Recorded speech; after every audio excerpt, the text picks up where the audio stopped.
Knowledge is a big distraction. No, no, knowledge is a big powerful. Knowledge can you make more stronger. This word you should always in your mind. Understand is everything.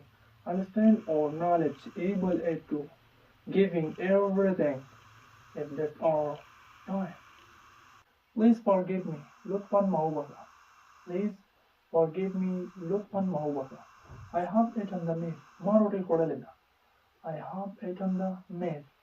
Maroti Kodalina. Maroti Kodalina. Why are you look so sad? What is the Mrakapach Kari? Tustana Tapus to already Kapoy Ramjan. English people are saying, why are you look so sad? What is the Mrakapai? I have no idea. Zukum Nazar Nalaram.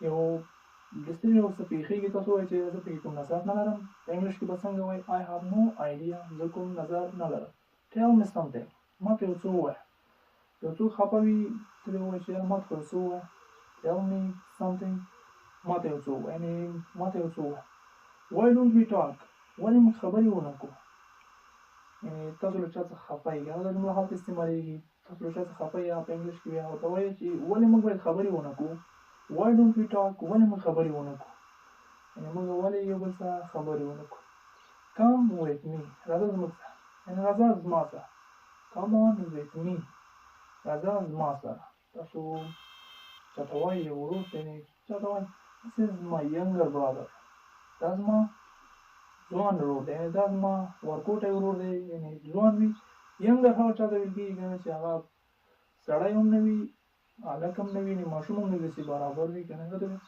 younger وایي This is my younger brother یعنې دا زما کوچنی ورور ده That's an apple هغه دې مڼې That's an apple هغه دې مڼې ده خو جمله مخې ته راغله That یعنې هغه ته لرې ته هغه لرې څیز ته اشاره کوي چې جمع وي That is an apple هغه دې مڼې Why should we talk? ولې موږ باید خبرې وکړو Why should we talk?